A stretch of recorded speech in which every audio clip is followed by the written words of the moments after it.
The Lord of Darkness, Part 2, Chapter 10, Joseph. A year after Nick destroyed Job's life, Archdemon Lucifer of Pride tempted a young man named Joseph, son of Jacob. Lucifer exuded pride and filled Joseph's head with prideful dreams.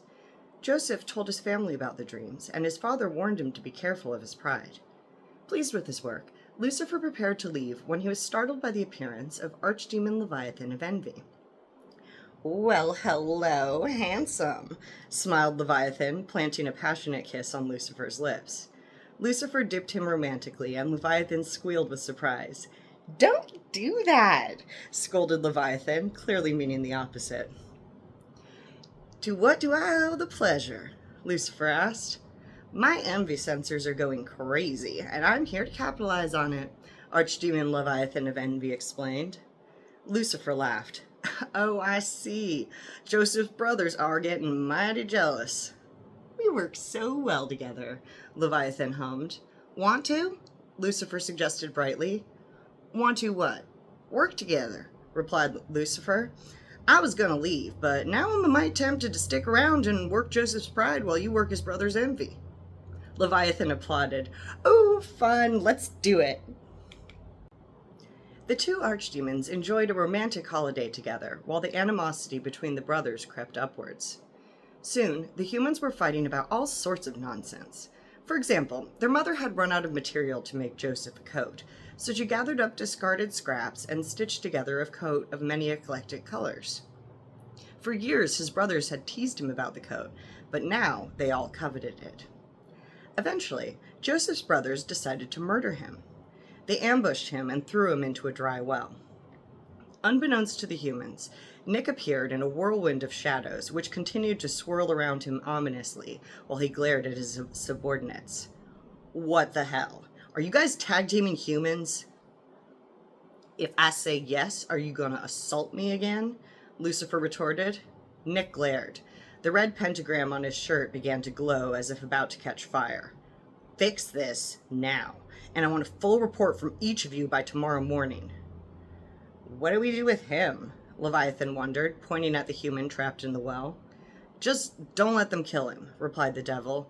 "I gotta go. I'm in the middle of a different emergency right now. Don't make me come back here."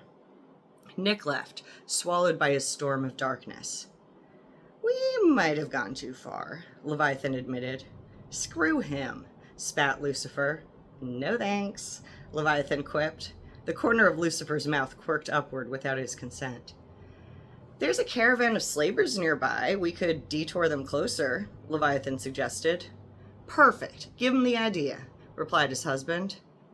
"Hey, I have an idea," exclaimed one of Joseph's brothers. "What if instead of killing him, we sell him to slavery?" "Good idea," chimed the others, each secretly relieved because suddenly murder seemed excessive. Meanwhile, Nick was having trouble returning to Hell to deal with his other crisis. He'd successfully teleported away, but found himself unable to pass through the portal. "You'll hurt yourself if you keep trying to force your way in like that," said a voice from behind him. Nick whirled around to face him. "Michael, thank goodness, the portal's broken." "The portal's fine," Michael replied coolly. "No, it's clearly not," Nick said, knocking on the barrier demonstrably. "You can't get through because you're not authorized to be here," Michael explained. "Not authorized?" Nick echoed uncomprehendingly. "What are you talking about? I gotta be here to do my job." Michael crossed his arms and shook his head. "You didn't sign in and log your reason for entry." "Since when does that matter?" "Since you proved how dangerous it is to let unsupervised archangels onto Earth," Michael retorted. "Okay," said Nick, forcing a lid on his temper. "Sorry, I'll sign in on my way out." "You need to sign out on your way out," corrected Archangel Michael of Security. "You ducked protocol on the way in, so your inter-universal clearance is suspended until you complete the proper forms. If your intrusion really was legitimate—" "It was!" "You'll be cleared without further delay," Michael concluded. "Michael, I don't got time for this," whined Nick. "I'm only here because an emergency cropped up. I'm also in the middle of a much bigger crisis in Hell right now." Michael grimaced insincerely. "Ooh, tough luck, buddy. Should have thought about that before you broke the rules. Fill out all 16 pages of this form before moving on to the next 3. What the hell? Seriously? Nick exclaimed. Seriously, Michael said. The first form addresses why you're here. The second covers your detailed explanation for why this task was urgent and important enough to warrant a breach of critical security measures. I look forward to reading that one. In the next form, you'll detail the steps you took to get through security. And the fourth's the standard sign-out form. That's outrageous. Can't you just let this one slide? Nick pleaded. After what happened last time I let one slide for you, countered Michael. I told you I was punished for letting you break the rules, and you're still breaking them. If you don't have the decency to stop on your own, I need to enforce the security measures that keep humans safe from miscreants like you. Since when is this a rule? Nick demanded. Since always, Nick! Archangel Michael of Security exclaimed. These have always been the rules. I just never had to enforce them before. If you won't even try to change, I can't keep trusting you. I tried talking, now I'm showing you. You need to stop shirking my safety measures. An hour or so later, Nick completed the final form. The shadows around him were boiling, and the pentagram on his shirt was blazing. Can I go now? Michael sighed. Yes. Finally, growled Nick, pushing impatiently on the portal until his access was restored and he all but tumbled through. Whoa! I exclaimed as he collided with me on the other side. My hair was made of teal tentacles that day, several of which lunged out and steadied us. Sorry, Gabriel, he mumbled distractedly. Nick? I marveled. Nick, I haven't seen you in ages. How have you... Great, real great, Nick interrupted. How are things with you? Great? Great. Glad to hear it. Let's catch up later. I gotta go. He teleported away in a flurry of shadows, leaving me to stare sadly at the space he'd briefly occupied. Finally back in hell, Nick took a moment to close his eyes and take a few deep breaths before facing the next catastrophe. The Reapers were on strike again. What was wrong with these demons? Most hells are populated with demons who genuinely want to restore their balances. Humanity was just too young, too underdeveloped. Nick was tired. It was too much to handle, even without his extra penance assignments. At times, he almost regretted breaking humanity's judgment milestone, but then he thought about a multiverse without Eve in it, and the tragedy was too horrible to contemplate. Because of his sin, Eve maintained her individual soul rather than being reabsorbed into the multiversal mind. Therefore, Nick reasoned, it didn't matter what he had to do to make up for it, it would always be worth it. It occurred to Nick that he should delegate demon operations to someone else, one of the demons maybe. Burying his grin, Nick stepped into the room to address the Reaper mob. A few years later, Nick decided to check in on Joseph. At the Earth portal, he was presented with an enormous stack of forms. What's this? New security policy, the guard told him. Please stand to the side until your forms are complete. Nick frowned, but obediently stepped aside and began filling out the forms. Other Celestials filed through the portal with very little delay. After the seventh Celestial came and went before him, Nick asked the portal guard, Am I missing something? The forms you get are based on your clearance level and current penance status, the guard explained. Shadows clawed up Nick's legs as realization dawned. He glared down at the paperwork. Ignoring the questions, Nick used the remaining answer spaces to write Michael a letter. Michael, I'm writing to express my discontentment with your new security policies. This isn't what we talked about. I was ready to give you an appropriate amount of information about my Earth visits, but this is outrageous. Speaking of outrageous, let's talk about your line of work. I don't get why your job even exists. You police the most moral people in the multiverse, and computers do most of the work.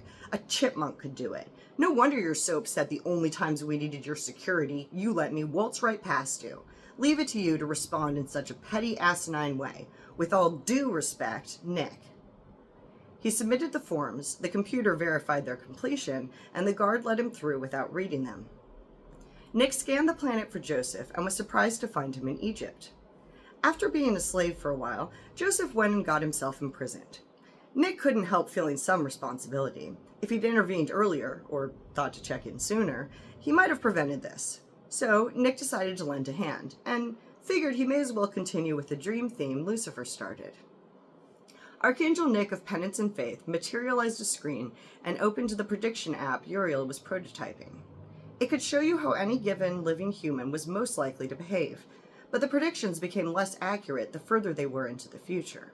So far, it had always been accurate up to about a week out.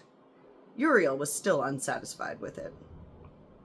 Instead of looking up Joseph, Nick looked up the other prisoners and immediately found something useful. He smiled, unable to believe his luck. There were 2 prisoners whose lives were about to change almost simultaneously, 3 days from now. One would be released from prison, and the other would be beheaded. That night, Nick filled their heads with heavily symbolic prophetic dreams. When the prisoners told Joseph their dreams, Nick whispered the interpretation into Joseph's ear, and he recounted it to them. Joseph asked the soon-to-be free man, "When you get there, could you put in a good word for me with the Pharaoh? I shouldn't even be here. I was kidnapped from my homeland, enslaved, then imprisoned for a crime I didn't commit." The other prisoner laughed. "Sure, as soon as I get out, I'll tell him." Despite the prisoner's skepticism, Uriel's program was right, and everything happened as Nick had promised. Nick set an alarm to notify him if Joseph was called upon to interpret any more dreams. 2 years passed before Nick thought to check on Joseph again. The portal guards scrutinized his paperwork before letting him through the portal, but Nick had anticipated it and filled out everything correctly. For Joseph, nothing had changed. He was still in prison because the other prisoner completely forgot to mention him to Pharaoh Senseret II. Nick gave the Pharaoh 2 bespoke dreams, based on the scheduled weather patterns for the next couple of decades. In the dreams, 7 fat cows were eaten by 7 skinny ones, and 7 healthy heads of grain were swallowed by 7 frail ones. Now that it was relevant to him, the former prisoner conveniently remembered Joseph. He told the Pharaoh about the accurate dream interpretations, and the Pharaoh sent for the mysterious prisoner. "They're both the same dream," Nick told Joseph. 7 cows and 7 heads of wheat means 7 years. Egypt's going to have 7 years of plenty, then 7 years of famine. He ought to set aside 1/5 of all food in the good years so no one starves in the bad ones. Joseph relayed the message to Pharaoh and added, "If I were you, I'd appoint a wise man to orchestrate the food storage and other officials he can delegate to." "Wow," said the Pharaoh, "you make a compelling case, and I am utterly convinced. Furthermore, you're obviously the best man for the job. I hereby appoint you vizier over all Egypt. From now on, you only answer to me, and all my people will obey your orders." "Damn, I'm good," Nick said to himself as he teleported away. About a decade later, amid the famine, Joseph's brothers journeyed to Egypt to buy grain. Naturally, they were directed to the vizier who managed the food stores. They didn't recognize Joseph, but he recognized them and decided to mess with them for a while. He sent them home, then back to Egypt a few times, threatening their youngest brother, Benjamin. Eventually, Joseph revealed his identity and set his family up with plenty of money and food. Joseph's father moved the family down to Egypt, and they survived the famine. Pharaoh took it in stride when Joseph explained that God didn't deign to interpret all dreams. After all, Pharaoh believed himself a god, so that seemed reasonable. Joseph was an excellent vizier, so it hardly mattered that he never interpreted another dream. Over the next several centuries, Michael introduced a series of security policies specifically targeted at Nick. All the changes made perfect sense given the circumstances, especially since the Seraph suggesting them had spent the last 7.5 millennia standing up for Nick behind his back. Each time Michael proposed a new change, he explained his reasoning through an unnecessarily long presentation. Eventually, Raphael politely suggested we give passive approval to any security change Michael wanted to make, provided it didn't change existing protocols by more than 5%. It didn't occur to any of us that Michael might abuse his new power. New security policies were issued often, but no single policy exceeded a 5% change, and most of them only applied to Celestials with incomplete penance, so none of us noticed. Nick traveled to Earth frequently, both as Archangel of Penance and Archangel of Faith. Whenever God didn't send him there directly, he had to enter through proper channels, and he was nearly always in violation of a new policy. At times, new forms would be required, but they'd be unannounced and hidden in an unlikely place. Nick's pass had to be renewed sporadically, and while on Earth, he had to check in regularly. If he broke any of the numerous rules, his access would be locked until he completed a mountain of paperwork. It was a brilliant strategy, really, since Nick's always despised bureaucracy. I should point out that Nick was far from blameless in these exchanges. He made it his mission to find loopholes in Michael's erratic policies. He'd somehow managed to meet all protocol and still enter Earth in a dishonest way, which would result in Michael creating a new security policy, perpetuating the vicious cycle. Some of Nick's escapades warranted more than 5% changes, which Michael was delighted to present to us. All the ones we heard about were clearly justified and instantly approved, increasing Michael's credibility and decreasing Nick's. For example, Nick once swapped out Earth's portal for the planet Neas. It frustrates Uriel endlessly that he still can't figure out how Nick did it. The portals all look the same, so it wasn't immediately obvious. As you can probably imagine, utter chaos ensued in both worlds as angels and demons misdirected their efforts. It took hours to sort out. Ultimately, Nick was ordered to switch the portals back, which he agreed to do on the condition that no one watched him do it. Raphael regretted agreeing to those terms when Michael pointed out we wouldn't know how to protect against it. We didn't even know what charges to bring him up on, so we sent Nick directly to God for judgment and sentencing. He was given a small pile of minor penance assignments, and he made an obnoxious show of how easy they were. Naturally, we approved Michael's suggestions for a series of radical new security protocols restricting Nick's access to the Room of Worlds and suspending his access to all worlds other than Earth. It was only sensible, especially since the restrictions and suspensions would all be lifted once Nick completed penance for swapping the portals. Or so we thought. Actually, the fine print of the new rule stated that all penance assignments had to be completed for full access to be restored. Nick was essentially banned from all non-business trips to the cosmos for what ended up being thousands of years. This might not seem like such a big deal to you, since Nick had access to the rest of heaven, including his own room where he could create whatever he wanted without recourse and live in any paradise. But exploring a world of his own creation took all the fun out of exploration, and visiting any public room in heaven would significantly raise his risk of running into one of the many people he was avoiding. Essentially, the new restrictions caused the devil to spend most of his free time in hell. After the portal swapping incident, I pulled Michael aside and asked, "Just between us, what do you think is going on with Nick? I mean, that was nuts, even for him." "Just between us?" Michael repeated, glancing around as if to catch someone eavesdropping. I nodded. He took a deep breath and said, "Okay, come with me." Michael teleported us to Nick's front door and looked at me guiltily. "I doubt he's there," I remarked. "I know that," he whispered, rolling his eyes. Without any flourish, Michael opened the door and ushered me inside, hastily closing it behind us. "Did we just break into Nick's room?" I demanded. Michael shrugged, but had the decency to look ashamed. "I didn't break anything. When Nick got his penance and started avoiding everyone, I came to check on him. I found his door unlocked, and I was worried, you know? And I was right." He indicated our surroundings. As you may recall, Nick tuned his room to reflect his emotions. That day, after Michael's new security policy was approved, vicious storms tore across Nick's mindscape, howling as they collided. Trees strained against the violent winds. The clouds glowed with electricity, but the room was otherwise in darkness. "How often is it like this?" I asked.